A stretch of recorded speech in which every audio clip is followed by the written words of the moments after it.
그래서 오늘 화두를 얘기하는 거는 산업혁명에 대한 이야기 하는 거예요. 예. 산업혁명. 뭐 하여튼 변상현님, 이게 뭐 기회일 수도 있고, 그러니까 만약 오늘 저녁에 이제 주가가 일시적으로 공포에 빠진다고 하면은 뭐 넷플릭스 같은 기업 매수 타이밍일 수 있죠. 예. 저는 뭐 지금 넷플릭스 분위기 좋죠. 예. 그냥 한 몇 개월 전부터 항상 말씀드린 것처럼 뭐 많이 쓰는데 세계적으로 예, 많이 보고 그 나쁠 일이 없다. 텐센트 또한 마찬가지고 이렇게 데이터 플랫폼 기업은 뭐 산업의 변화를 어떻게 만들어나는지 이해하는 게 이렇게 사실 어렵지 않다는 게 장점이죠. 다 각설하고 산업혁명이 어떻게 이루어졌고 그 산업혁명, 영국에서의 산업혁명에서 그 당시의 인류들, 그 당시의 사람들이 그 상황을 어떻게 받아들였을까? 지금 지나와서 생각이 아니라 당시의 그 인간들은 당시에 우리 선조들, 그 영국 사람들, 산업혁명이 막 이루어지던 그 영국에 살던 영국 사람들은 그 산업혁명을 어떻게 받아들였을까? 그리고 왜 영국이, 이게 우리가 지금 생각하는 뭐냐면, 지금 4차 산업혁명에 그럼 어떤 나라가, 어떤 기업이, 어떤 형태의 비즈니스가 이 시대를 주름잡을 것이냐. 앞으로 뭐 30년, 50년, 60년에 대한 이야기를 하는 거예요. 그런 과정에서 지금 앞으로 10년, 20년 투자의 기회가 또 어떤 방향으로 갈지가 보이는 거죠. 그래서 역사 속에서 배움을 얻는다는 게 엄청 중요합니다. 뭐 제일 중요해요. 제가 볼 땐 투자는 역사를 통해서 배우는 거야. 신문 뉴스에서 데일리로 매일매일 뉴스를 봐봐야 답이 안 나와요. 항상 제가 말씀드리지만 답 없는 얘기를 맨날 서로 전문가들하고 치고받고 하는 거야. 그 시간에 폴 굴란의 중국 경제사, 산업혁명, 뭐죠? 강대국의 흥망성쇠? 그리고 광기 패닉, 붕괴, 이런 금융위기의 역사. 역사에 대한 이제 책꽂이에 꽂혀 있는 거 보는 건데 그런 책들을 보는 게 훨씬 나아요. 그래서 산업혁명에 대한 거는 딱히 이렇게 막 이렇게 단행본으로 나와 있는 책이 없어가지고 지금 위키피디아 켜놓고 하는 건데 어쨌든 그래서 아까 전에 제가 이제 낮에 기차 뭐죠? 기차에 대한 거 다시 내 거 유튜브 보자. 제가 커뮤니티 게시판에 올려놓은 거 있잖아요. 다 이렇게 올려놓고 나면 머리가 새하얘져요. 사람이라는 게 기록하고 나면 그 기록에 의존하기 때문에 다 까먹어. 1830년도에 로버트 스티븐슨이 열차의 속력을 40km로 혁신적으로 개선시켰는데 당시 사람들은 그렇게 빠른 속도로 달리면 사람 머리에 이상이 생길 거라고 그렇게 두려워해가지고 그 너무 빠른 48km짜리 열차를 겁나서 안 타는 사람이 되게 많았대요. 그런데 지금 뭐 몇백 킬로로 다니는데 수십 년간 로버트 스티븐슨이 고안한 열차의 설계가 이제 그 이후에 근대화된 열차의 표준으로 자리 잡았다는 거죠. 그러니까 때로는 기술 진보랑 산업의 성장이 상식을 깨는 혁신으로 인해서 우리한테 생소함 그리고 두려움 이런 걸 안겨줄 때가 있죠. 근데 그런 생소함과 두려움과 기득권의 어떤 세력들의 저항 때문에 향후에 10년, 20년, 30년 인류의 역사를 바꿔놓을 정말 그 어떤 그 마일스톤 같은 그런 변화들을 우리가 그냥 무심코 지나칠 수도 있다라는 거죠. 그래서 기존 상식을 내려놓고 상자에서 벗어난 상상을 해야만이 미래를 바라볼 시야가 생긴다는 것을 역사 속에서 배운다. 이런 이야기를 말씀드리는 거예요. 근데 한 가지 이제 균형을 잡아야 되는 건 뭐냐면 미래에 대한 상상력을 막 풍기는 거 좋아요. 그런데 그게 미래를 한 기업이 다 먹을 거다라고 생각하는 것도 잘못된 것 같아요. 그러니까 왜냐하면 되게 많은 기술도 발명이 있고 새로운 어떤 혁신들도 막 되게 개수가 많잖아요. 예, 그러니까 그게 내가 투자한 이 종목, 이 창업가, 테슬라, 일론 머스크 이 사람이 모든 걸 다 바꿀 거야라고 생각하는 거는 너무 어떻게 보면은 이렇게 그 종교에 가까운 거지. 예, 그러지 않기 위해서 우리는 다양한 포트폴리오 열 몇 개, 뭐 20개 이렇게 분산을 하도록 항상 말씀을 드리는 거고, 뭐가 잘 됐지? 그걸 10년 후 걸 내가 안다라고 하면은 그거는 당신은 신의 영역에 범접하는 건데, 그건 너무 자기 확신과 과신이라는 그 교만함이라는, 인간의 교만함이라는 거죠. 그렇지, 그렇게 될 확률이 설사 그렇게 된다 하더라도 그렇게 위험한 베팅을 할 필요가 없다라는 거죠. 투자라는, 내가 뭐 창업을 하는 창업가도 아니고 난 분산해서 할 수 있는 투자자인데, 마이너 지분을 들고 있는 투자자인데 그거를 분산 안 할 이유가 없다라는 거죠. 그런데 어떤 산업을 변화시키고 어떤 인류의 습관을 바꿀, 예를 들어서 나는 이 산업혁명 시기에 증기기관 그리고 석탄 채굴 산업 그리고 철도 이런 산업에 난 투자를 할 거야 하는 이런 산업에 대한 섹터 포커스는 되게 중요한 거죠.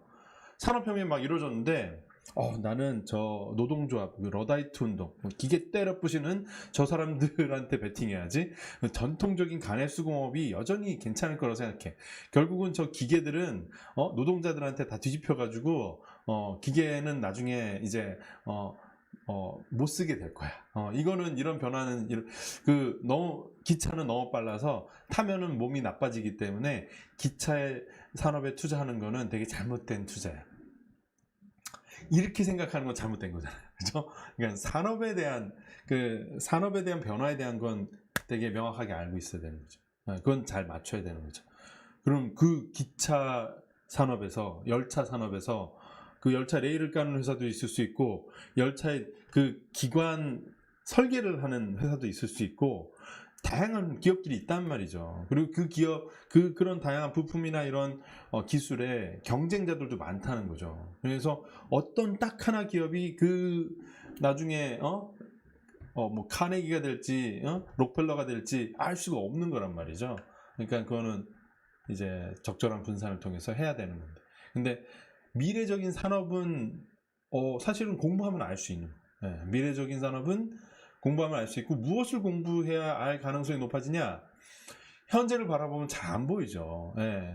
오히려 역사 속에서 인간들이 어떻게 변화에 반응을 했고, 인간들이 어떻게 변화에 거부감을 가졌었고, 그런데 그 변화가 어떤 이런 조건들이 성립이 되면은 불가피한, 그냥 갈 수밖에 없는 변화가 되는 것이냐, 이런 거를 느껴보는 게 중요한 것 같아요. 그래서 보면은 사진을 좀 볼까요? 근데 전 이렇게 영국의 산업혁명에는 결국은 그 근저에는 기술, 어떻게 보면 되게 원래 그 전에 막 유럽에 이렇게 기독교, 하여튼 이 종교적인 이 도그마가 되게 강했잖아요. 그래서 뭐 천동설, 지동설 이런 것도 있었지만, 근데 이제 과학적인 측면에서의 이 인간 중심의 과학적인 영국이 정말 자유로웠다고 해요. 그러니까 이유는 영국은 좀 본토랑 좀 떨어져 있으니까 뭐 교회도 성공하고 좀 이렇게 대륙의 그런 보수적인 그런 걸 좀 더 벗어나서 이렇게 어떻게 보면 뭐 좀 더 리버럴한 그런 자유로운 인간 중심의 연구 개발을 할 수 있는 그런 여건이 잘 갖춰져 있었다. 그 결과물이 사실은 아이작 뉴턴 같은 이런, 그래서 물리 법칙을 만유 인력의 법칙이죠. 정말 인류 역사상 획을 긋는 이런 연구도 결국은 이 산업혁명 전에 나온 거죠. 이게 딱 토양이 되는 거죠. 이런 어떤 영국의, 그래서 이제 List of British Innovation and Discovery 하면 17세기부터 이렇게 나오잖아요. 진짜 그전엔 왜 없었을까? 별로 이렇게 활약을 못한 거지, 영국이. 영국이 그런 어떤 기술 혁신의 중심지가 아니었던 거예요. 근데 17세기부터 이제 본격화되기 시작해가지고 이게 이제 결국은 산업혁명이 등장하기 전에 그 씨앗 역할을 했다라고 저는 생각이 들어요. 네. 그래서 여기서 중심은 뭐냐면 이제 18세기 넘으면 이제 뭐 여기 1698년도 스팀 파워드 디바이스 아주 세계 최초의 커머셜 증기 기관 기기. 예. 1698년 1700년도 들어오면은 뭐가 있을까요? 뭐 머신으로 가는 거예요. 머신으로 가고 뒤로 모던 소셜로지는 사회고 19세기로 가야 되는구나. 이건 험프리 데이비가 first 이거 뭐야? 이거 백열등이죠. 백열등을 만들었구나. 몰랐어. 그리고 이거 이제 드디어 기차네요. 세계 최초의 기차. 리차드 트레비틱 스팀 로코모티브 만들고. 그러니까 계속 이제 이 19세기 들어와서는 이제 산업혁명 시기랑 이제 오버랩되죠. 하면서 엄청난 이제 기술 발전이 이루어지게 되는데 사실은 여기에는 돈도 들어가고 어떤 그 대영 제국의 글로벌한 그 제국에 있어서 풍부한 자원과 또 이런 기술 발전의 스케일도 붙는 거죠. 야, 여기 영국에서 한번 이런 기술을 하면은 대영 제국의 이 네트워크를 통해서 전 세계로 이제 뻗쳐나가서 엄청난 어떤 임팩트를 줄 수 있는 그런 것도 있었던 거고. 그래서 보면은 막 줄줄이 1800년대 와가지고는 계속 그 새로운 기술 혁신들이 이루어지는 거죠. 시계, 전자시계네 이거는. 전기시계가 나온 게 1841년도예요. 팩스머신, 팩스머신. 그리고 그래요. 뭐 철강, 그 제철 산업 이런 것도 영국이 최강이었잖아요, 저 때. 결국 이게 기술 혁신인데, 그럼 이제 지금의 생각을 하면 뭐냐면, 당시에는 이제 사실 그 내연기관, 그리고 뭐 이렇게 증기, 처음에 이제 증기 터빈이죠, 내연기관이 아니라 증기 터빈이고 그거를 이제 석탄을 넣어서 이제 증기를 이제 끓여가지고 이렇게 발전기를 돌렸는데, 그러니까 당시에는 석탄과 이 그 증기 터빈 이런 거잖아요. 근데 지금은 뭐예요? 데이터와 인공지능 이런 거 아닐까요? 데이터와 인공지능. 그러면 이 철도는 뭐지? 클라우드 뭐 이런 거 아니야? 5G가 그거겠네요. 5G. 클라우드는 여긴가요? 그러면 지금으로 치환을 해보면 그런 거죠. 연료가 지금은 데이터고, 그리고 이 연료가 돌아가게 하는 거는 AI 엔진인데, 이게 또 이제 그 데이터가 길이 필요하니까 이거는 5G 네트워크고, 그리고 여기 가다 한 번씩 이제 저장을 해줘야 되니까 이게 클라우드 이렇게 되는 거죠. 그렇다면은 이 모든 것이 이제 5G AI 데이터 하려면은 결국은 혁신이 빠르게 이루어지려면 산업혁명 때도 이렇게 영국이 빨리 이루어지기 위해서는 충분히 큰 시장이 있었고, 세계 제국이 있었으니까 충분히 큰 시장이 있었고, 그리고 충분히 과감한 어떤 혁신과 시도를 많이 할 수 있고, 자유로운 어떤 이런 발전에 대한 그 과학적인 실험에 대한 새로운 시도에 대한 용인해주는 사회적 분위기도 있었다는 거죠. 오늘날로 한번 대치를 해볼게요. 오늘날은 어떠냐? 오늘날은 그럼 데이터가 중심인데 데이터를 가지고 온갖 종류의 새로운 실험들을 막 해볼 수 있어야 돼. 데이터를 가지고. 그렇다고 치면은 그게 제일 자유로운 나라가 어딜까? 라고 하면 일단은 한국은 좀 아닌 것 같죠. 한국은 좀 아닌 것 같죠. 그 데이터 플랫폼 기업들이 뭐 하려고 하면은 계속 뭐라 그래요? 이 기존의 생태계랑 이렇게 기존의 산업하고 이렇게 교란적이고, 이거를 이제 뭐죠? 생태계 파괴? 뭐라 그러죠? 생태계를 교란한다고 하면서 미국이나 중국에서는 교란을 되게 좋은 어감으로 얘기를 하는 disruptive하다는 거 좋다고 얘기하는데 한국에서는 그거 되게 죄악시하잖아요. 예.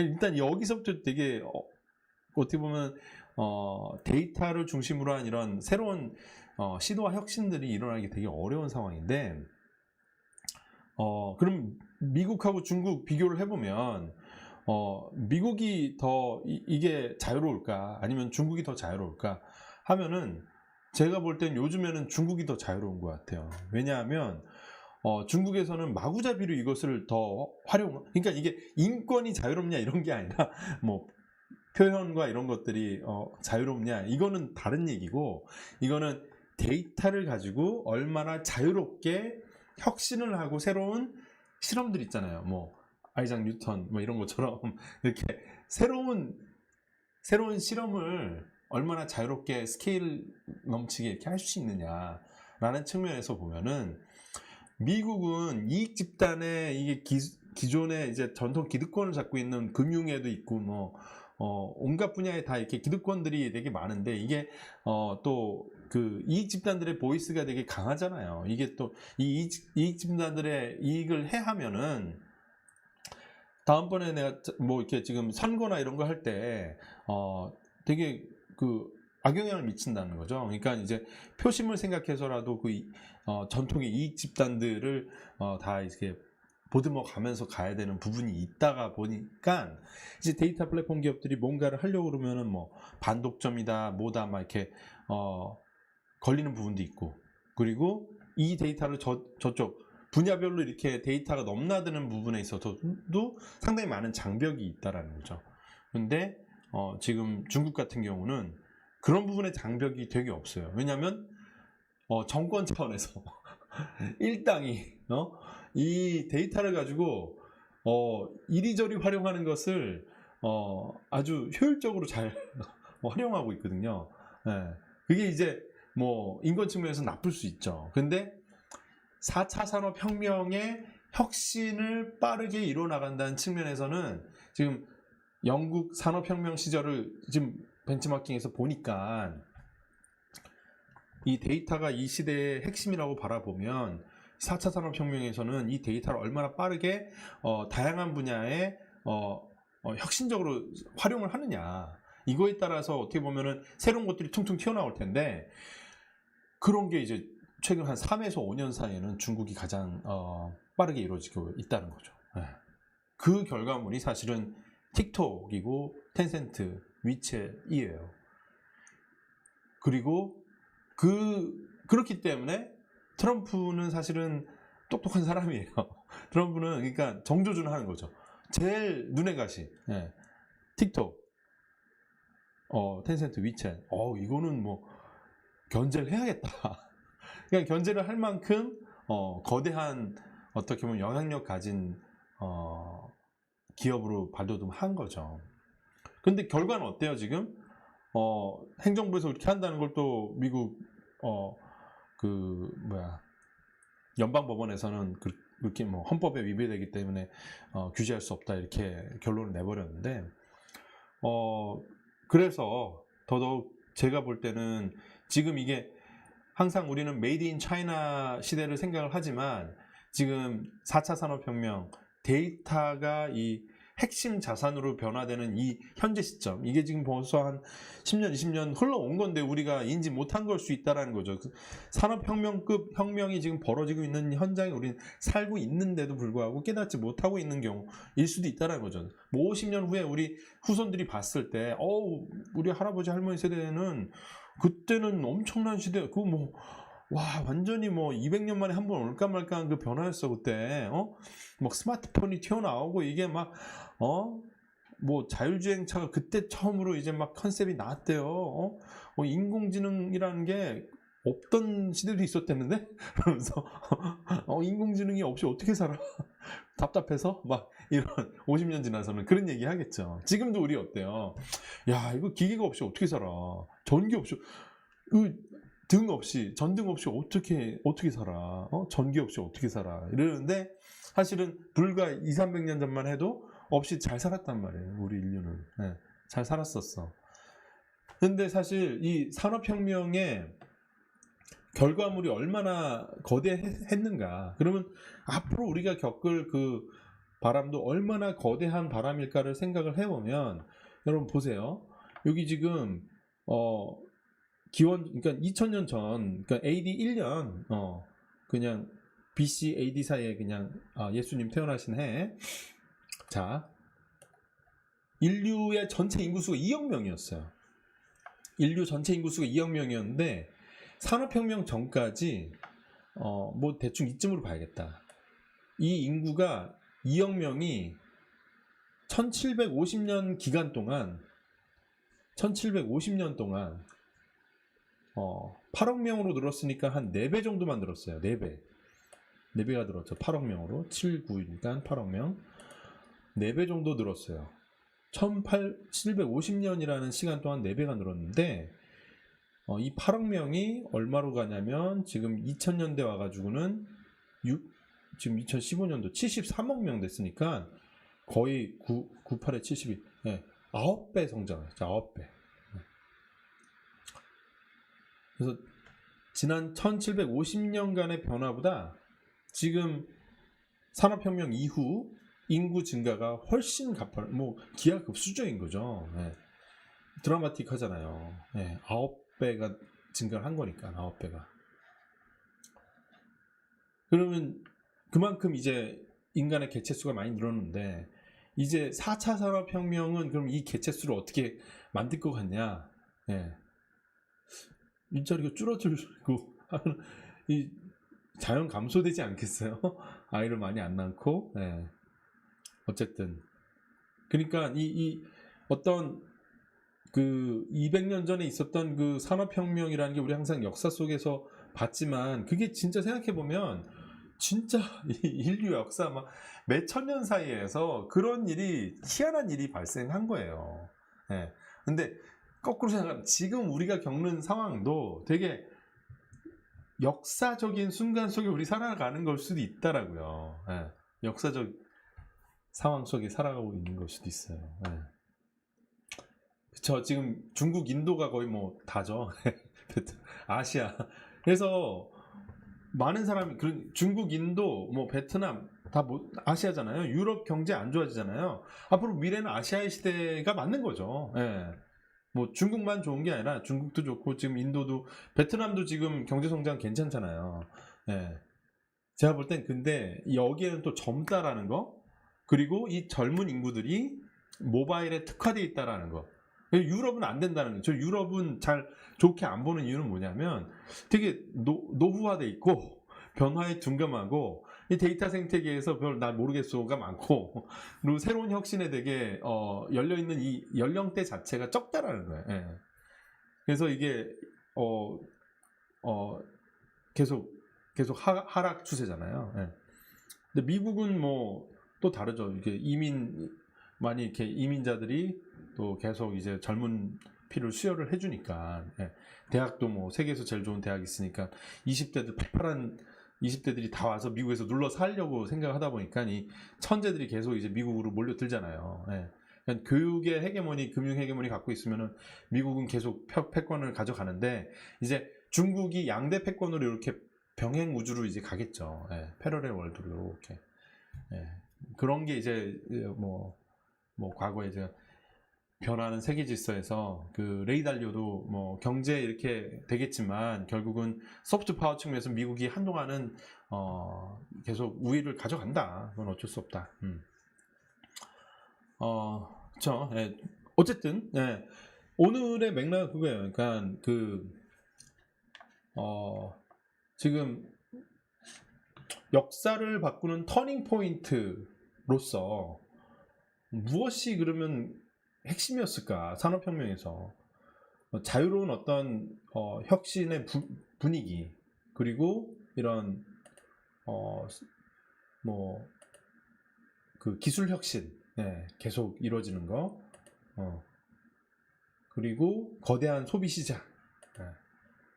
그런데 그 당시에도 러다이트 운동이라고 해서 이제 기계를 때려 부시는 그런 사람들이 있었는데 무위로 돌아갔죠. 막 그 사형 선고 받고 그랬죠. 예. 그러니까 이 변화에 거대한 변화에 거슬려 봐야 이렇게 남는 게 없다. 오히려 빠르게 적응해서 5년, 10년 후를 리딩할 산업, 그 산업에서 또 핵심적 역할을 할 그런 기업들을 잘 선별해서 거기에 투자를 하는 것이 어떤 이 새로운 시대를 우리가 적응해 나가는 하나의 방법일 것 같다라는 생각이 드는 거죠. 자, 그래서 사실 그래서 막 철도가 산업혁명 때 철도가 얼마나 그 당시의 세상을 완전히 바꿔놨냐면, 그러니까 그 전에는 막 사실 단순히 이동뿐만 아니라 물류 측면에서 어떤 자원 그리고 생산 그 제품의 그 아주 빠른 유통이 가능하게 만든 거죠. 네. 시간이 훨씬 몇 배나 빨라지고, 그리고 그게 스케일이 엄청나게 붙어버린 거죠. 물류 측면에서 완전히 획기적인 변화를 만들어 놓은 거죠. 그래서 영국이 대영 제국을 확장하는 측면에서 항상 먼저 자신들이 점령한 그곳 식민지는 철도를 깔았다는 거 아닙니까? 철도를 깔았는데, 철도를 깔아서 그 나라에서 더 많은 어떻게 보면 착취도 하고 발전도 시키고 이렇게 한 건데, 나중에는 이제 그 철도로 인해서 그 나라가 너무 국력이 강해져서 어떻게 보면 그 대영 제국의 헤게모니에 반하는 그런 성장을 하게 된 거고, 그 대표적인 예가 또 이제 미국이 되는 거죠. 네. 그래서 결국은 기술, 그 근간에는 기술이 있고, 기술이 이렇게 발전하기 위해서는 어떻게 보면 위험 무릅쓰고 기득권 막 깡 무시하고 막 새로운 변화를 꿈틀거리면서 계속 시도를 하는 그런 에너지 레벨도 높아야 된다는 거죠.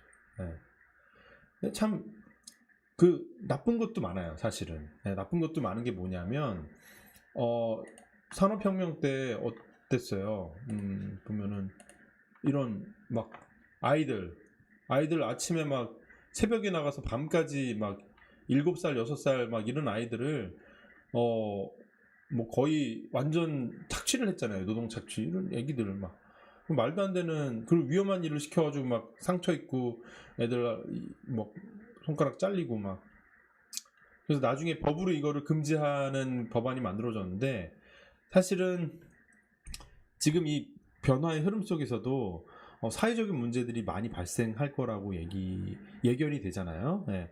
그래서 뭐 로봇에 세금을 매긴다 이런 얘기도 많이 나오고, 정말 지금도 현재 이루어지는 일이지만 코로나로 인해서 더 증폭됐고, 사실 데이터 플랫폼 기업에 제가 투자하는 걸 되게 선호하지만, 데이터 플랫폼 기업들이 점점 더 많은 영향력과 어떤 부를 획득을 하게 되면 고용 없는 성장이 이루어지게 됩니다. 고용을 막 수십만 명씩 날려버리는 성장을 하는 거고. 무서운 이야기예요. 무서운 이야기. 이때 산업혁명 때, 영국의 산업혁명 때는 고용을 너무 창출하지. 막 너도 나도 야 이거 기계 돌려야 되는 사람이 없거든. 성인 청소년 하다가 이제 나중에 갈 때 할 데가 없어가지고 이제 애들까지 이러니까 이제 뭐 어떻게 되는 거냐면 온 가족이 다 경제 활동에 투입이 돼야 되니까 많이 낳는 애를. 애를 많이 낳다 보니까 인구가 늘어. 그리고 일단은 그 농업도 기계화되고 하다 보니까 이제 많이 먹여 살릴 수 있게 되잖아요. 네, 그래가지고 인구가 폭발적으로 증가한 거죠. 지금 시대는 어떤가? 지금 시대는 참 다 개인화돼 있고 계속 어떤 미디어를 통해서 컨텐츠, 넷플릭스, 막 유튜브 다 좋은데, 우리가 점점 더 개인화되고 어떻게 보면은 이동의 자연이 있지만 잘 이동 안 하려고 하게 되잖아요. 네? 그러면은 그냥 그래서 싱글 라이프 되게 많죠. 독신으로 사시는 분도 많고. 근데 이게 어떻게 보면은 전 세계적인 흐름이 될 수도 있다라는 거죠. 네.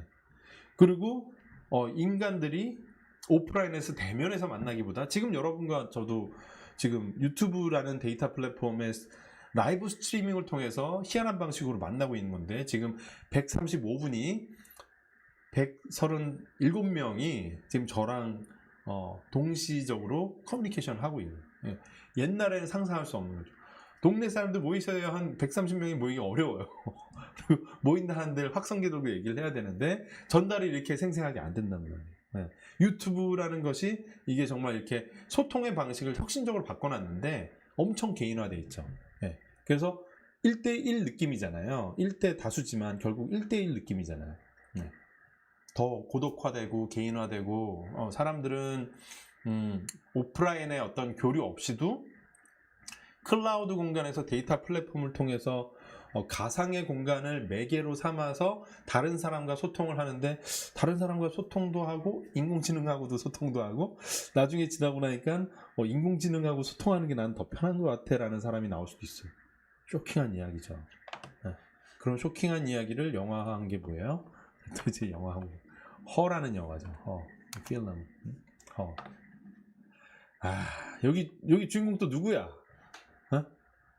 주인공 누구예요? 이거 호아킨 피닉스. 호아킨 피닉스.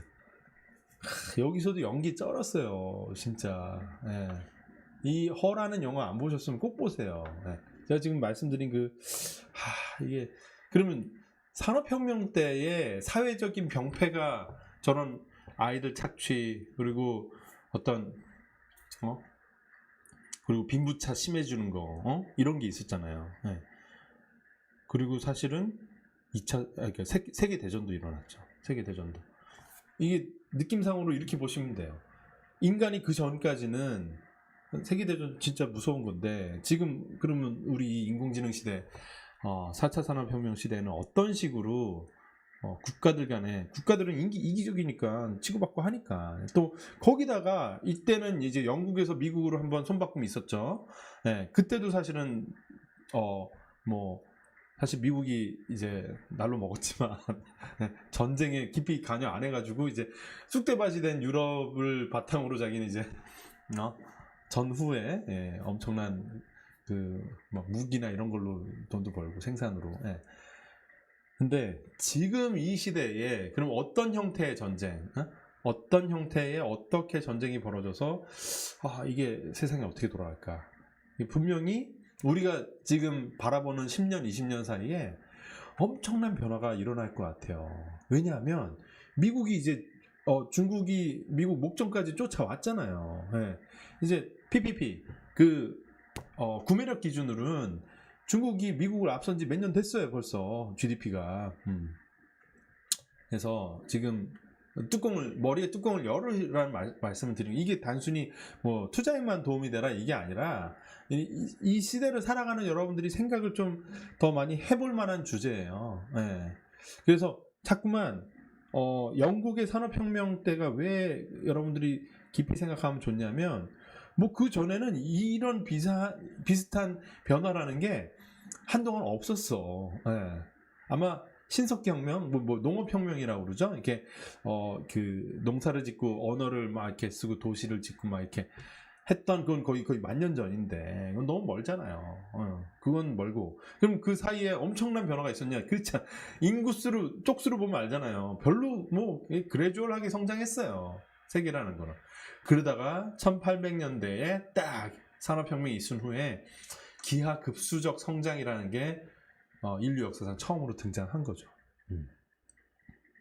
그러고 나서 지금의 한 1980년대부터 지금까지 있어온 정보화 혁명, 컴퓨터를 기반으로 한 어떤 이 데이터 혁신, 막 이런 것들을 좀 멀리서 바라보시라고. 멀리서 바라보시면서 나는 지난 10년 동안 도태되었나?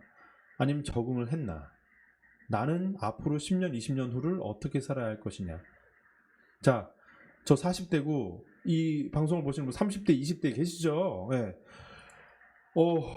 우리 세대는 100세 시대가 아니라 150세 세대가 될 수도 있을 것 같다는 생각이 들어요. 그런데 150살, 200살을 아무나 살 수 있는 게 아니라 요즘 어때요? 비싸요. 네. 바이오 신약의 혁신이 좋다고 하잖아요. 바이오 신약은 비싸요. 네. 셀 테라피라고 하죠. 셀 테라피. 네. 세포 치료제. 네. price. 보면은 막 보세요.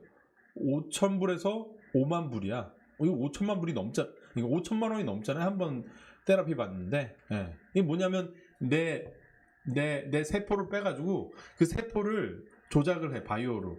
예, 바이오 기술로 조작을 한 다음에 다시 T 세포가 됐든 NK 세포가 됐든 뭐가 됐든 간에 아니면 하여튼 그 대표적인 게 카티 기술이에요. 카티 기술이라는 게 있죠. 카티. 예.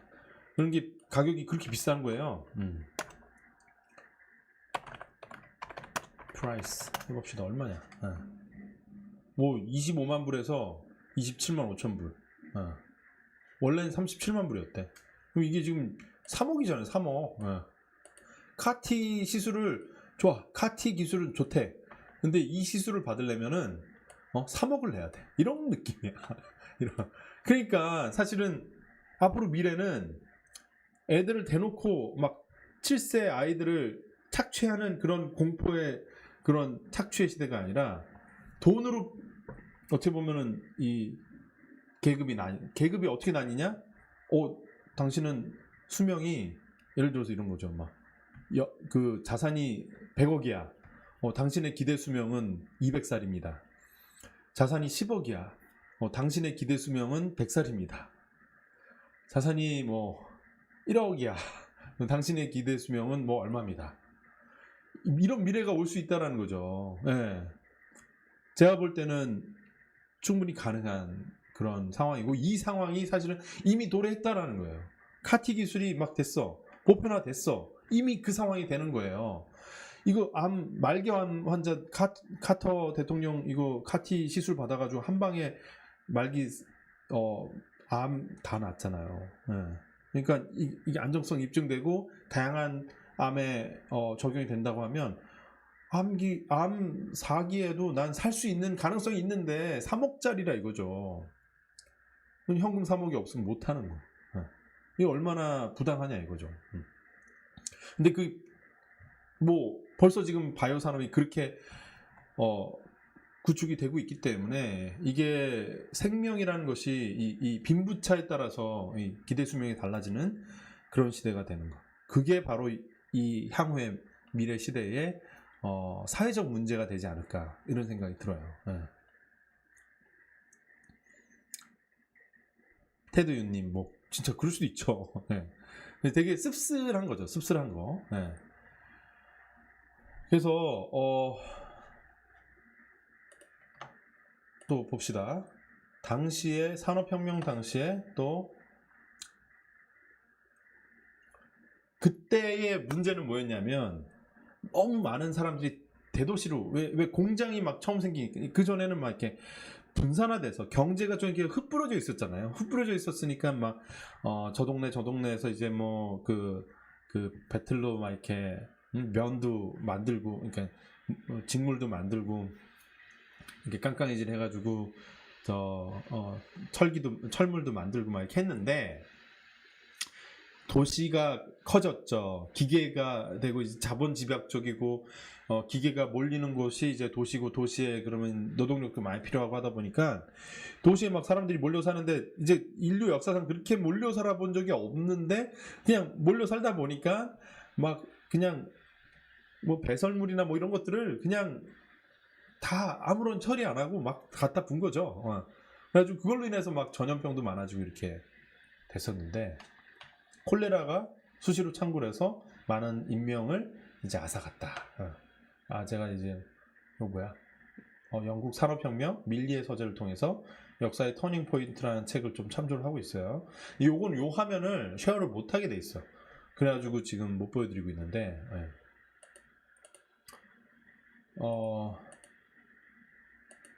러다이트 운동. 그래서 저때 막 사상적으로 공산주의도 나온 거잖아요. 그러니까 산업혁명이 너무 이제 착취의 구조가 이렇게 돼 있으니까. 근데 결국은 공산주의는 인간의 이기심과는 전혀 상관없는 어떤 사상 체계라 이제 이루어질 수 없는 거고. 지금 중국은 공산당이 지배하지만 공산주의 절대 아니다. 이기심을 완전히 발현하고 사유재산에 대해서 제 생각에 한국이 훨씬 평등주의죠.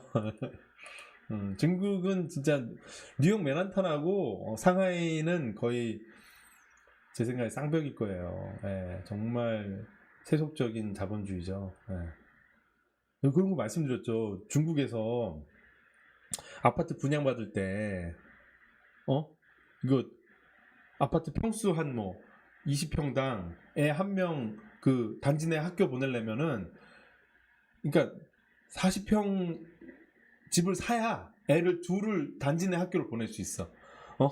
돈 없어서 내가 20평대를 샀다 그러면 두 번째 애기는, 둘째는 단지 내 학교를 못 보내요. 그 단지 내 학교 보낸 것 그 딱지가 그 다 돈이에요. 이거 뭐 한국에서 이랬다가 난리 나는데 중국 그 정도라니까요. 그 아파트 분양 그 찌라시에 그게 써 있어요. 뭐 몇 제곱미터당 한 명 아이를 이 단지 내 학교 사립학교에 보낼 수 있는 그 티켓이 있다. 야, 그거 보고 제가 깜짝 놀래가지고. 참고로 중국의 병원, 중국의 이제 대형 사립학교들은 이렇게 나스닥이나 증권거래소 A주에 이렇게 상장이 돼 있어요. 그래서 교장 선생님이 은퇴를 하시면은 가는 곳이 지주회사의 뭐 이렇게 투자 담당 임원 이런 걸로 가요. 그럼 이제 그래서 그런 학교 홀딩스, 학교의 지주회사들이 자기네들 애뉴얼 리포트에다 얘기하잖아요. 우리 학교는 수익성이 높다. 돈 잘 버는 학교고 매출액이 항상 성장하고 있고 그 이유는 입학이 어려워서 입학하기 위해서 대기가 많고 그 대기가 많은 거를 활용을 해가지고 수익성을 극대화시키는데 그 방법 중에 하나는 입학 시험을 학부모들도 입학 인터뷰를 보는데 학부모 인터뷰를 보기 위한 학원을 운영을 해가지고 그 학원비를 걷어가지고 돈을 매출을 내고 있다. 막 이런 걸 엽기적이에요. 네, 진짜. 병원도 막 우리 수익성 많은 병원이다. 막 병원이 수익을 그렇게 내면 어떡해? 라고 생각을 하지만 중국은 이제 철저한 자본주의이기 때문에 그런 게 다 가능한 거죠. 그래서 중공은 망해야 된다. 이건 언제적 얘기야. 중국은 공산당 지배하에 철저한 자본주의로 가고 있는 당과 이 자본주의가 깔맞춤으로 가 있는 거죠. 네. 그냥 무서운 나라죠. 네. 그래서 저는 이 시대에 오히려 이게 되게 무서운 거야. 지금 중국 경제 보실까요? 네, 또 갑자기 중국 쪽으로 가는데 간단하게 우리 IMF 이게 제가 아까 보던 거예요. IMF의 대주주는 미국이죠. 미국. 근데 미국 올해 예상 이제 IMF에서 예상하는 올해 미국의 GDP 성장률 한 해 애뉴얼리 2020년도 예상되는 수치는 마이너스 6%입니다. 5.9%. 반면에 중국은 플러스 1.2%. 중국과 미국의 GDP 성장률 차이는 거의 7%가 넘어가죠. 과거로 치면은 이게 뭐냐면 이제 델타 값이죠. 얼마나 빠른 속도로 중국이 미국을 이제 추격하느냐. 이건 지금 미국이 올해 코로나 때문에 뒤로 6칸을 간 거고 중국은 앞으로 1칸을 간 거예요. 그러면 작년에 보면은 앞으로 6칸, 미국도 앞으로 2칸. 그러니까 이 델타 값이 4밖에 안 되잖아. 근데 올해는 이 델타 값이 8이 됐어. 7이 됐어. 아니요. 7이 됐죠. 1.2와 5.9니까 7이 됐잖아요. 델타가. 빠른 속도로 가는 거. 내년은 또 그럼 좀 낮으냐? 미국이 더 빨라지냐? 그렇지도 않아. 내년의 예상은 중국이 무려 9.2% 성장한다고 나와요. IMF의 추정이에요. 중국 정부의 추정이 아니라. 네, 항상 IMF 이 미국 친향적인 조직인데 미국이 4.7%. 그래서 요때도 사실은 9 빼기 4.7 하면은 4 정도 되네. 4가 좀 넘네. 4.4 이렇게 되는 4가 되는. 그러니까 올해가 사실 중국한테는 되게 찬스인 거예요. 미국을 좀 더 빠르게 추격할 수 있는 찬스가 올해인 거죠. 그래서 올해 상대적인 측면에서 보면 중국 경제는 어느 때보다도 좋은 거죠. 그래서 중국 주가가 좋고 중국의 거시 경제에 대한 어떤 기대감이 많은 거죠. 그래서 뭐 그래요. 그래서 다시 돌아서 이제 우리 인류는 어느 방향으로 가고 있느냐 이런 좀 심오한 고민을 좀 해볼 필요가 있어요. 진짜 산업혁명 때 그러니까 그 전에는 농업과 이런 그 1차 산업 종사 인구가 전 세계 인구에서 한 7, 80%가 그 농업과 이런 1차 산업에 종사했었다고 하면은 산업혁명을 기점으로 그게 완전 바뀌어버리죠. 이제 지금 전 세계 인구의 한 5% 정도밖에 이 1차 산업에 종사 안 하고 나머지 다 뭐 서비스 뭐 이런 과거에 없던 산업 막 여행업 이런 거 과거에 이렇게 여행 다닐 여유가 없었어요. 네. 지금 코로나 때문에 별로 없구나 요즘에는. 어쨌든 막 금융산업 막 커지고 뭐 투자산업도 엄청 커지고 또 새로운 산업이 그 한 200년 사이에 싹 더 났죠. 그래서 인류가 완전 변화된 삶을 살고 있잖아요. 앞으로 그러면 10년, 20년 어떤 변화 속에서 인류는 새로운 방식의 삶의 터전을 또 어떻게 할 거냐.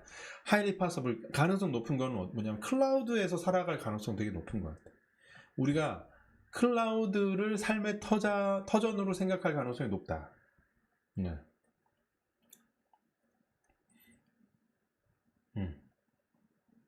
그렇습니다. 네디즈.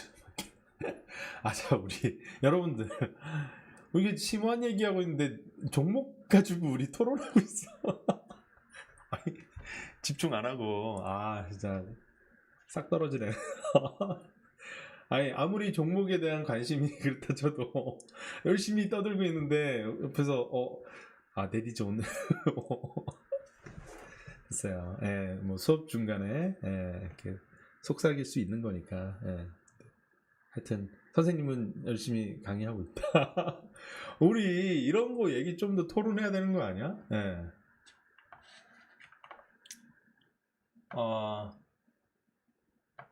65세 관심이 정반대였다.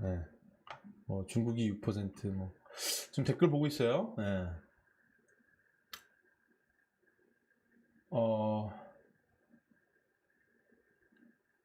지금 인타임 영화? 인타임? 인타임이 뭐예요? 영화예요? 가타카, 레디 플레이어 원, 그치? 뭐 이런 거, 인타임, 가타카 이런 거 볼게요.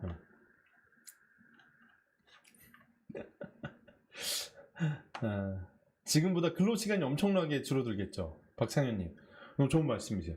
그럼 남는 시간에 우린 뭘 해야 되죠? 맨날 넷플릭스랑 유튜브만 봐야 되나? 그래서 제 생각엔 여러분들도 한번 유튜브를 해보세요. 내 생각엔 유튜브를 해야 돼. 삶의 터전이 전통적인 방식의 그 샐러리맨 생활 있잖아요. 오프라인 베이스로 이루어지는 사업도 마찬가지고 되게 향후에는 달라질 것 같아요. 근데 지금 유튜브라는 것도 사실 클라우드에 나의 컨텐츠가 계속 기록이 되잖아요. 좀 되게 좋은 거예요. 누적되고 이것이 계속 반복적으로 재생되고, 그리고 그것이 기록이 되고, 그거를 유튜브가 나 대신에 계속 홍보를 해주고 활용을 해주고, 나는 유튜브한테 쓸모있는 인간이 되는 거잖아. 구글한테 난 간택된 자가 되는 거잖아. 영광이잖아요. 그래서 아이들이 방구석에서 포트나이트를 하면서 뭐 배틀그라운드를 하면서 유튜브로 라이브 스트리밍을 해서 구독자를 막 10,000명을 데리고 있다? 이러면은 그 아들을 구박하면 안 된다는 거죠. 지금 미래를 위해서 적응하고 있는 거야. 그 친구는 진짜 잘 살고 있는 거예요. 실제로 현재 진행형으로 지금 그 고등학생이 아빠보다 돈을 더 많이 벌 수도 있는 건데 그게 지금 외화 계좌에 계속 구글에서 돈을 주고 있는 걸 아빠가 모를 수도 있는 거지. 실은 아빠보다 나 월급 더 벌어요. 충분히 가능한 이야기죠 요즘에. 그렇습니다. 노동의 의미가 달라질 수 있다. 인간의 이제 댓글 참 찰지다. 여러분 정신 차렸죠 이제? 인간의 경쟁력이 떨어지니 인공지능과 인간 자체를 융합해야 한다는 관점에서 시작한 게 뉴럴링크. 또 이제 남성호님, 네. 또 뉴럴링크 하니까 또 일론 머스크. 전 개인적으로 일론 머스크 좋아하지 않아요. 네. 너무 어떻게 보면 저는 자본시장을 너무 잘 갖고 노는 그런 창업가는 에쿼티 투자자한테는 좀 독이 될 수 있다는 생각을 좀 하기 때문에 경계하는 사람 중에 한 명이에요. 네. 그래서 뉴럴링크도 같이 동급으로 전 관심이 없고 그냥 창업가를 전 되게 중요시 여기기 때문에 제가 좋아하는 창업가는 누구다? 예, 그냥 막 브루털하게 막 무자비하게 엄청난 실행을 하면서 단순히 말로 하는 게 아니라 이제 실행을 통해서 딱딱 이렇게 액션, 액션을 말이 앞서기보다는 액션이 앞서는 예, 실천가? 이렇게 비저너리하게 막 떠드시는 것도 중요하죠. 그게 시간을 벌어주거든. 예, 시간을 벌어주는데, 그런데 그게 이제 풀 프라이스, 오버 프라이스 될 가능성이 되게 높은 그런, 성향의 그런, 이제 거기 때문에. 과거에 그래서 5년 전에 테슬라에 투자했으면 지금까지 기다려야 되는 거야, 사실은. 작년 연말까지 기다렸어야 돼요. 예. 과거 보시면 그렇죠. 예, 5년 동안 수평을 쫙 가잖아요. 예. 그 전에도 약간, 예. 저는 그래서 그거를 이렇게 선호하지 않아요. 좀 더 자본시장에 큰 관심이 없으면서 그냥 난 내 길, my way 이렇게 그냥 내 길을 가고 있는데 뭐라고 하든 간에 그냥 지금 넷플릭스 리드 헤스팅스도 딱 그런 거예요. 그냥 뭐 그러든 간에 주가가 떨어지든 간에 나는 내 길을 가는데 투자를 컨텐츠에다 엄청나게 하고 아프리카나 남미 돈 안 된다고 생각하지만 사람들이 나는 된다고 생각하는데 밀어붙이고 그게 좀 좋아요. 그런 사람이 더 어떻게 보면 제 핏에 맞는 제 개인 선호예요. 여러분 다르게 생각할 수 있고 더 미래적인 분을 사랑할 수도 있는데 저는 그거를 나쁘다고 보는 건 아니고 제 습성하고는 안 맞아서. 베조스 형님, 왕싱, 메이탄 데이비 왕싱, 텐센트 마화텅 막 이런 분들, 넷플릭스 리드 헤이스팅스. 또 뭐가 있을까? 좋습니다. 그리고 사실은 니오나 이렇게 엑스펑 이런 창업가들도 보면 과거에 되게 이렇게 손에 잡히는 것들을 창업을 했던 연쇄 창업가이긴 한데 그래요. 좀 살짝은 제가 볼 때는 그분들도 약간 일론 머스크스러운 그런 지금 모습을 보여주고 있어서 불안하긴 한데 그래도 이제 작은 비중이니까 저는 이제 그리고 사실 이제 전기차 시장 스마트한 디바이스로서 전기차 시장 중국이 가장 큰 시장이거든요. 중국 시장은 사실 로컬 플레이어가 좀 더 유리해요. 그래서 저는 니오랑 엑스펑 같은 거를 더 선호해서 그걸 담은 것도 있고 그분들의 어떤 자본시장에 대한 이 목소리가 사실은 그분들은 되게 자본시장에 돋보이고 싶어 하지만은 사실 글로벌 자금들을 별로 주목 안 하잖아요. 근데 레이달리온 또 니오를 샀대. 어쨌든 그 니오랑 엑스펑이 테슬라에 비해서 아직 이렇게 주목을 못 받아요. 그래가지고 저는 또 니오랑 엑스펑을 더 선택한 경향도 있고 그리고 한꺼번에 한 사람이 여러 개 사업을 한다는 것도 되게 쉽지 않아. 쉽지 않아. 넷플릭스 리드 헤이스팅스가 5개 사업체를 운영하진 않잖아요. 그래서 그것도 그걸 아슬아슬하게 다 살려내는 대단해. 일론 머스크라는 사람은 전 예전부터 항상 그랬어요. 일론 머스크라는 사람은 진짜 위인이다. 위인인데 난 투자자로서 그 사람 회사에 투자할 만큼 담력이 크지 않다. 그런 거예요.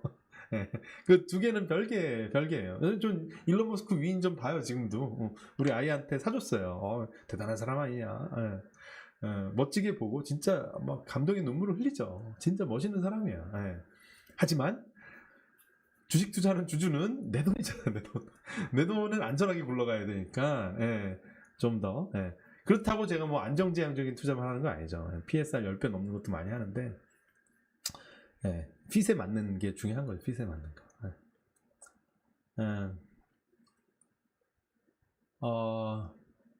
그래요. 중국 시장에 다른 나라가 진입 가능한 코카콜라 중국에 디즈니도 중국에서 사업 잘하는데 여러분들이 중국을 너무 이 디즈니 상하이 디즈니랜드 이제 디즈니의 매출에 되게 큰 원천인데 상하이 디즈니 중국에서 디즈니에 코카콜라가 들어간 지 얼마 됐고 KFC 맥도날드 이런 스타벅스 중국에서 다 돈 벌잖아요. 하여튼 이게 사람들이 보면 중국은 이렇게 돈 못 버는 나라 이렇게 편견이 돼 있는데 중국도 막 이렇게 막 막무가내는 아니에요. 예. 참 그래요. 예. 그치.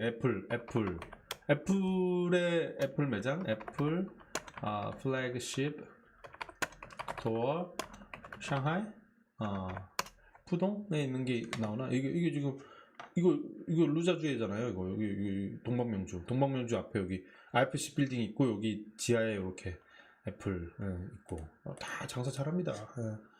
장사 잘하고 또 뭐가 있어? 세계에서 제일 큰 그 스타벅스 매장 스타벅스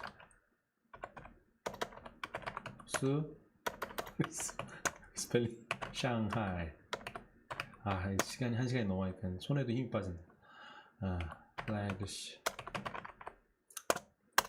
하면은 나오겠지. 이거 스케일 이르잖아요. 이게 뭐 진짜 커요. 이따시만해. 이게 빌딩 하나 이게 다 스타벅스예요. 상하이 스타벅스 미래. 쿠팡이 중국 진출 못하죠. 알리바바 있는데 쿠팡 중국 진출 안 돼요. 알리바바 쿠팡에 투자한다면 말은 되겠다. 중국이 이커머스 세계에서 제일 경쟁이 치열해요. 한국 기업이 중국에 가서 할 만한 건 저는 바이오, 인공지능 바이오라고 생각해요. 그래서 저희 회사 차원에서도 바이오에 투자 많이 해요. 자, 그래요. 더 할 얘기가 있었나? 다 얘기한 것 같아요. 뭐 어쨌든 요는 뭐냐면 결국은 그 영국의 산업혁명을 한번 생각을 하면서 한쪽으로는 오늘날의 4차 산업혁명을 생각을 하면서 요걸 이렇게 짬뽕 시켜가지고 난 지금 뭘 어떻게 살아야 되냐, 그리고 나의 미래 방향성은, 투자의 방향성은, 그리고 커리어의 방향성은, 삶의 방향성은 어떻게 해야 될 것이냐, 이런 생각을 한번 해보는 시간이 되면 값지지 않을까 라는 생각을 했는데 뭐 메시지가 전달이 됐는지 제가 이야기를 잘 한 건지 잘 모르겠네요. 오케이. 자본이 줄의 자유도가 높아지면 투자가 보다 확대될 것 같아요. 그러니까 중국은 지금 자본시장을 막 활짝 개방할 거예요. 왜냐하면 GDP 지금 자신 있잖아. 그리고 수출 수출 비중 별로, 중국은 내수 기반이에요. 차이나 트레이드 그리고 컨섬션 이렇게 레이쇼 이런 걸로 하면 나오나? 구글이 다 알려주지 나한테. 보면은 안 나오네. 어쨌든 그 저거보다 그 소비가 차지하는 비중이 훨씬 높아요. 여기 나오는구나. 봐봐. 이 무역이 차지하던 요거네. 자, 요거 19년도까지 이거 그래프 좋은데 왜 안 뜨니? 구글이 잘 찾아줬는데. 그럼 아까 전에 그 화면으로 다시 가서, 자, 요거 보시면은 이 채팅창 때문에 채팅창을 잠깐 옮겨드릴게요. 질문엔 답을 하고 가야 되잖아. 살짝 이렇게 보인다. 자, 보이죠? 보면 이게 2006년도만 해도 이거 여러분이 기억하는 중국이야. 세계의 제조업, 세계의 공장, 세계의 공장, 무역이 GDP에서 차지하는 비중이 64%예요, 무려. 그러니까 수출 없으면 망하는 나라가 중국이었어요. 수출 없으면 망하는 나라. 지금 어때요? 내수가 살려줘. 내수가 38%예요, 내수가. 무역이 차지하는 GDP에서의 비중은 35밖에 안 돼요. 2019년도 기준. 내수가 훨씬 중요하고, 근데 여기서도 더 중요한 게 GDP 성장에서 기여하는 부분은 내수가 거의 한 60-70% 돼요.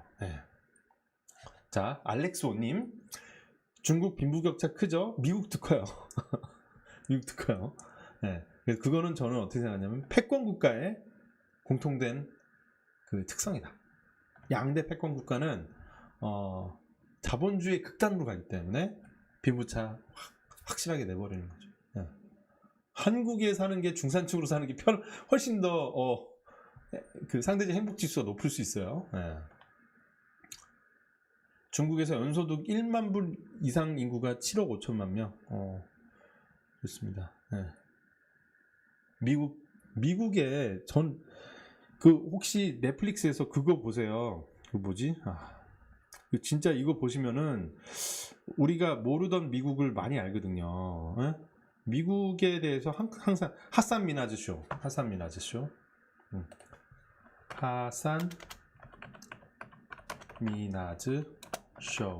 넷플릭스. 내가 제가 넷플릭스 주주라서 이런 얘기 하는 거 아니고 진짜 이 프로가 좋아요. 하산 미나즈 패트리엇 액트, 이거 그 자막 잘 달려있기 때문에 보시는데 전혀 지장 없고요. 진짜 똑똑한 분이고 정말 프레젠테이션 짱이에요. 배울 게 진짜 많아요. 그래서 이 하산 미나즈 쇼는 한 20-30분 만에 끝나는데, 뭐 미국의 그 약물 중독 이슈 막 지금 어마어마해요. 펜타놀인가? 그걸로 죽는 사람이 막 스카이로켓처럼 올라가더라고요. 이거 말도 안 돼. 진짜 한국에 뭐 이렇게 그 약 맞으러 가는 뭐지 연예인들 뭐라고 그러죠? 수면 난 관심도 없어서 주사 맞는 거 있잖아요. 그거 비교가 안 돼요. 그냥 진짜 아픈 사람이 아프다고 갔는데 의사가 의도적으로 마약을 놔버려요. 합법적으로. 그러고 나서 죽어도 그 마약을 맞아서 죽은 건데 그거에 대한 책임도 안 져요. 원래 그런 리스크가 있었던 거고, 그렇게 해서 의사가 그 사람을 약물 중독을 시켜버리더라고요. 근데 그 뒤에 엄청난 로비 세력 때문에 그게 없어지질 않아.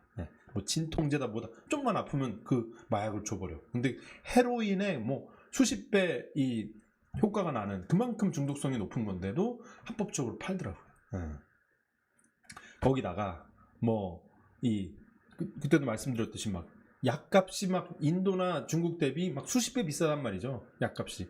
그것도 결국 제약사들의 로비에 그런 건데. 그러니까 중국의 어떤 사회적 문제도 되게 많아요. 진짜 맞아요. 여러분들이 진짜 다 알아. 내가 볼 때는 중국의 사회적 문제, 뭐 골마 터진 것들 이런 거는 전 세계 사람들이 너무 잘 알아. 그런데 미국의 사회적 문제 있잖아요. 이런 최근에 이렇게 흑인들 경찰들한테 이렇게 경찰들이 쏘고 사소한 거 가지고 죽이잖아요. 이런 것도 큰 문제이기도 하지만 약물에 대한 이 제약산업이 미국이 진짜 황금알을 낳는 오리알 같지만은 이게 사실은 엄청난 사회적인 비용을 만들고 있다라고 저는 생각 들고, 이게 언젠간 폭발할 것 같아요. 되게 이 사회를 되게 불안정하게 만드는 그런 걸, 생명에 위협이 되잖아요. 그래서 인슐린 싼 값에 파는 나라 가가지고 밀수해 온다라고 하잖아요. 그게 얼마나 참 딱한 현실입니까? 그래요. 그래서 사실 우리는 미국 언론의 번역본을 보면서 사는 거예요. 네이버 외신 뉴스는 거의 싹 100% 미국 언론, 그것도 하여튼 미국 언론, 친미국적인 영어로 된 언론을 새벽 2-3시에 번역한 걸 우리는 아침에 보는 거예요. 그 메커니즘이 그렇게 돼 있거든요. 중국 언론 번역하지는 거의 잘 안 와요. 그런 일은 별로 없고. 그러니까 우리는 이제 넷플릭스를 통해서 미국의 속살도 잘 봐야 된다. 물론 중국에 대한 것도 부정적인 거 열심히 공부해야 돼요. 근데 이제 그렇게 해가지고 이게 균형 잡히게 보고, 그리고 한 200년 전, 뭐 몇백 년 전 역사 속에서 또 어떤 시대적인 역사적 균형 감각을 갖고 또 보고, 예. 이게 다 뭐를 위해서? 투자를 위해서. 예. 그러니까 현상과 사물을 이게 객관적으로 투명하게 바라보는 그런 훈련을 계속 해야 되는 거죠. 그러니까 이게 밸런스가 필요한 거예요. 예. 뭐 한 종목에 막 올인해서 막 사랑에 빠져서도 안 되는 거고, 그렇다고 너무 또 막 이 혁신과 막 새로운 변화를 멀리해서도 안 되는 거고, 이렇게 중간점 정도의 항상 중용이라고 하죠. 중용. 네. 있습니다. 별말 다 한다 오늘. 1시간 9분을 향해 가니까 이러다가 말 실수하면 큰일 나.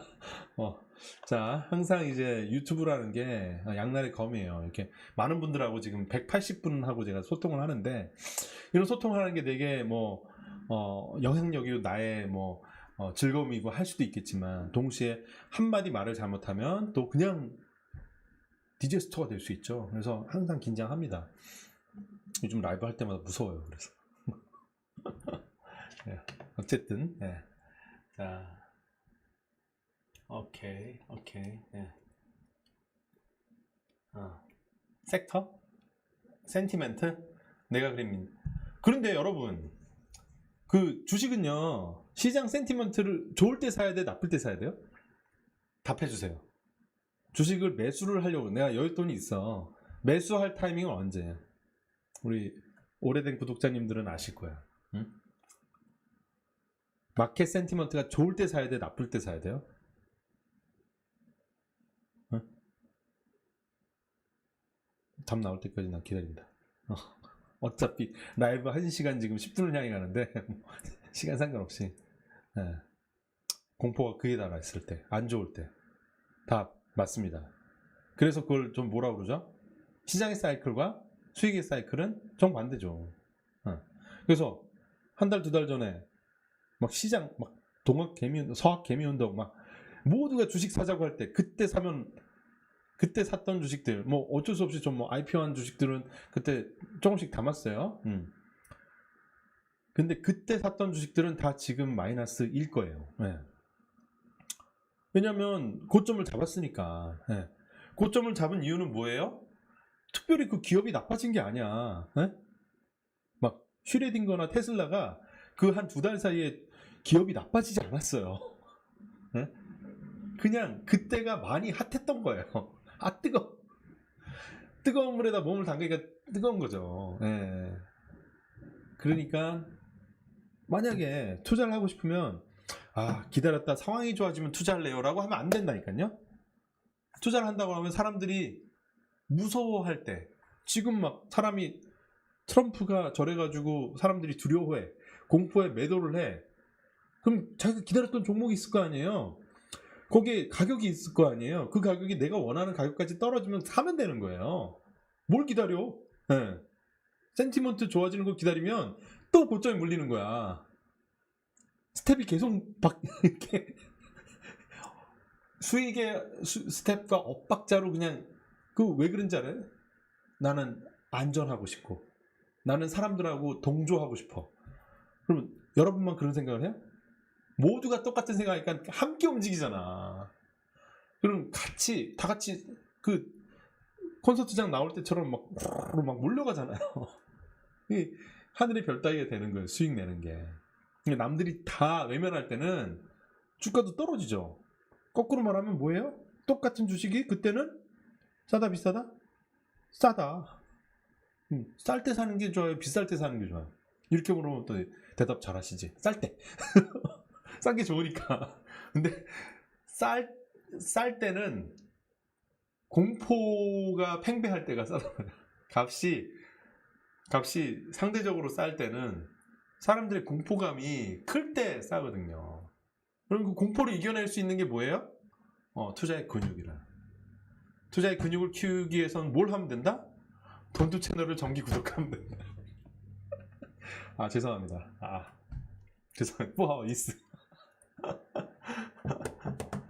죄송합니다. 근데 사실 맞아요. 네, 그래서 왜냐하면 그 경제 뉴스에서 자유로워져 보세요. 되게 마음이 편해요. 시간이 남아요. 남는 시간에 뭘 하면 책을 읽으면 돼요. 예. 맨날 그 경제 뉴스 보면서 막 경제 뉴스 보시는 분은 또 10개 봐. 유튜브 채널도 한 10개 구독하고, 뉴스는 뉴스대로 네이버 가서 다 보고, 그것도 뭐 부족해서 또 어디 가서 막 이렇게 어디 좋은 소식 없냐? 야, 이게 트럼프 이렇게 됐는데 이거 그럼 주가 어떻대? 막 카톡방에 들어가 막 이렇게 레이더 막 이렇게 세우고, 레이더 세운다고 달라지지 않아요. 레이더 세우면 세울수록 똑같이 다녀. 그 솥대몰이에 그냥 같이 가는 거야. 네. 레이더를 바짝 세우면 세울수록 솥대몰이에 같이 몰려다니는 거예요. 네. 거기에 동참하겠냐 이거죠. 하지 마시라. 그거 할 시간에 핫산민 아저씨를 보시고, 그거 할 시간에 허나 아까 나왔던 그런 미래지향적인 레디 플레이어 원이나 이런 미래지향적인 상상력을 불러일으키는 영화를 보면서 감수성을 채우고, 역사 200년 전, 400년 전에 대한 역사에 대한 거를 좀 더 읽어보고, 그러면서 지금 우리는 지금 구글은 무슨 의미지? 막 20년 전 아마존 이런 거지. 남는 시간에 뭐해? 뉴스를 안 보면 남거든요. 그러면 우리 베조스, 제프 베조, 저는 요즘에 이런 거 봐요. 제프 베조스, 제프 베조스 뭘 보냐면, 이 사람이 최근에 하면 과거 거 1999년 인터뷰 막 이런 거 있잖아요. 이런 거 이게 지금 또 옆으로 넘어갔구나. 전 이런 거 본다는 거죠. 뉴스 볼 시간에 이런 제프 베조스가 1999년도에 인터뷰를 통해서 자기의 비전을 얘기해요. 이걸 통해서 뭘 또 하냐면, 역사는 반복되잖아요. 지금부터 20년 후를 호령할 인간이 누군가를 찾으려고 할 때 20년 전에 제프 베조스를 공부를 하면은, 지금 이 사람이 저때 1999년도에는 수많은 닷컴 창업자 중에 한 명이었죠. 되게 돋보이긴 했지만 한 명이었는데, 지금 사실 안색도 더 좋아 사실. 그래서 제프 베조스 형님을 연구 분석하고, 그러면서 지금 2020년도에 제프 베조스 같은 놈이라고 하네. 제프 베조스 같은 분이 내 이 포트폴리오 중에 하나일 수도 있잖아요. 아닐 수도 있지만 일 수도 있잖아요. 그러니까 요런 좀 진짜 시대를 호령하는 이 성향을 가진 창업가를 난 찾아야겠다. 제가 그래서 메이투안 디엠핑의 왕싱 회장한테서 베조스의 이 향기를 느꼈다니까요. 그래서 작년 1월 1일 대비 지금 메이투안 디엠핑의 주가는 5배 반 정도 올랐단 말이에요. 기억하시죠? 네. 그렇죠. 그때도 머리가 없었는데 지금은 깔끔하게 없죠. 그래서 제가 이게 베조스를 왜 좋아하냐면, 베조스를 연구하다 보니까 메이투안이 보였다니까요. 메이투안 디엠핑. 이게 보이는 경우가 생긴다니까. 이렇게 해서 이게 막 44 홍콩 달러가 지금 240 홍콩 달러가 됐어. 이러니까 제가 또 투자는 2년간 해야 된다는 얘기, 24개월 정도 봐야 된다는 얘기 하는 게, 이게 가설이 검증되려면 이렇게 오랜 시간이 걸려. 그리고 보세요. 이렇게 지리한 시간, 44불에서 50불 막 몇 개월 동안, 뭐 몇 개월이 3개월, 4개월, 5개월 별로 차이가 안 나. 좀 살살살 이게 뭐 언제 대박이 날나, 언제 2배가 되지 하는데 갑자기 이제 뒤에. 근데 이때가 언제? 무역전쟁 때잖아요. 무역전쟁 때 그냥 아랑곳하지 않고 주가 2배가 넘게 올라 버렸어. 그러면서 또 코로나 왔다가 그 다음에 또 확 올라가. 이게 시대를 변화시키니까 이런 거. 필수제가 되니까. 밥 먹으러 갈 때 메이투안 디엠핑 없으면 밥을 못 먹어. 사람의 의식주에서 먹는 거를 지금 이게 없으면 안 된다니까. 재밌다. 따다 넥서스 뭐 그냥 괜찮죠. 근데 사실 따다 넥서스의 그 리스크는 뭐냐면, 그 카테고리 킹이 아니야. 카테고리 킹이 아니라서 약간 그 애매하긴 한데, 그래도 상장돼 있는 그거만 하는 신선만 하는 데가 거기밖에 없어서 저도 담고 있긴 해요. 그런 리스크가 있긴 있어요. 따다 넥서스 알려드려야 되니까. 그 카테고리 킹이 제일 좋아요. 1등 하는 데가 좋죠. 오늘 뭐 무엇이든 뭐 물어보세요. 자, 오케이. 요 정도 하고 오늘 마무리 하겠습니다. 재밌어요? 재밌었으면 됐죠 뭐. 예. 근데 보니까 평균 시청시간 4분 40초야. 1시간 20분을 했는데 다 한 4분 5분보다 나갔네. 근데 웃긴 거는 처음에 한 20명으로 시작했는데 지금 190명이야. 그 얘기는 들락날락해요. 지금 이거 한 1000명이 들락날락 했는데 중간에 5분씩만 보고 다 나간 거지. 네. 그래요. 처음부터 끝까지 보셨다면 당신은 상위권 5% 안에 드는 것 같아요. 네. 인베스팅닷컴의 기술적 의견 참고할 만한. 우리 이왕 하는 거 다 하자. 그런 거 참고 안 해요. 네. 여러분, 우리 돈투 채널을 구독하신다고 하면 제가 오늘 뭘 올렸어요? PSR, PER 그리고 투자 분석 방법에 대해서 올려드렸잖아요. 그거 왜 올렸는지 아세요? 좀 본인 스스로 좀 하시라고. 목표가 어디 가서 보려고 하지 마세요. 그거 왜 봐? 방법을 다 알려주면 손으로 적어가지고 한번 해보세요. 야, 이거 웨이트 안 댐핑 앞으로 그러면 매출이 한 향후에 2배 더 는다고 하면 PSR은 그대로 있는다고 하면 어떻게 되겠어? 그럼 주가가 또 2배 되겠네. 볼 수도 있고. 아니면 올해 한 내년까지 한 매출이 한 50% 성장하는데 PSR은 또 그대로일 것 같아? 아니야. 성장률이 좀 떨어지면 PSR이 떨어질 수 있어. 그러면 주가 성장률이 아주 높진 않겠네. 한 30-40% 여력이 있는 것 같아. 뭐 이런 식으로 가설을 세워서 하시라고 제가 방법론에 대한 거를 20 몇 분짜리 오늘 올려드렸죠. 이유는 뭐냐면 하시라는 거예요. 직접 하시라는 거예요. 맨날 누가 이렇게 떠먹여주기를 바라지 마라. 근데 어차피 우리 채널을 보시는 분은 1시간씩 영상 보시는 분이잖아요. 1시간 영상 메모하면서 보실 분은 본인이 혼자서도 앉아서 책상 앞에 앉아서 이제 재무제표 보고 다양한 비즈니스 가설을 이렇게 블랙 포인트로 이렇게 글을 쓰고. 아니 회사 가서 직장 상사한테 리포팅 할 때도 A4 용지 2장에다가 이렇게 리포팅 하잖아요. 그럼 투자하면서 A4 용지 2장 정도 되는 거에다가 본인이 자기가 막 1000만 원 막 이렇게 투자할 종목에 대해서 그 분석조차 안 하면 진짜 돈 벌 자격이 없다고 봐요. 돈 벌기 위해서는 노력을 해야지. 손하고 머리를 굴려야지. 예. 굴려서 그 목표 주가가 얼마야? 라고 누구한테 물어보지 않고 자기 스스로 목표 주가를 산정해서 그거를 딱 적어놔야 돼요. 지금 241이야? 웨이트한 나중에 내년 상반기, 내년 6월 되면 말이죠. 300을 넘어갈 것 같아. 300고지 돌파가 한 언제 될 것 같아. 저는 생각하는 게 6개월, 그러니까 내년 안에는 저기가 텐센트가 1조 달러에 갈 것 같아. 1조 달러. 텐센트. 네, 그거는 제 가설이에요. 1조 달러 넘어가는 기업이 된다. 알리바바보다 빨리 갈 가능성이 높다.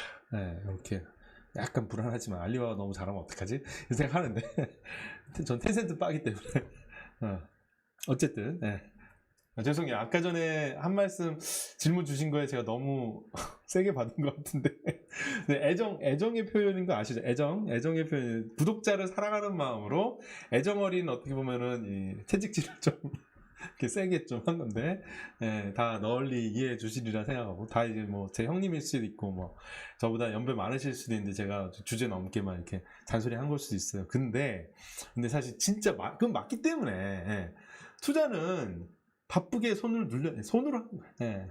수학할 때도 수학 머리로 하지 않잖아요. 손으로 하는 거죠. 계산할 때. 저 머리가 나쁘기 때문에 저 투자도 다 이렇게 적어가면서 해요. 이렇게 적어. 기록을 남겨요. 기록을 남겨. 나의 생각은 어땠고 다 까먹어.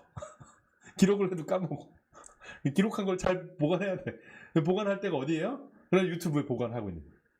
제 기록, 투자에 대한 가설 기록이 이거예요. 유튜브예요. 유튜브. 과거에는 페이스북에 했고 재미없어서 유튜브로 넘어온 거죠. 그렇습니다. 오케이. 자, 그럼 진심 이제 또 질문 나온다.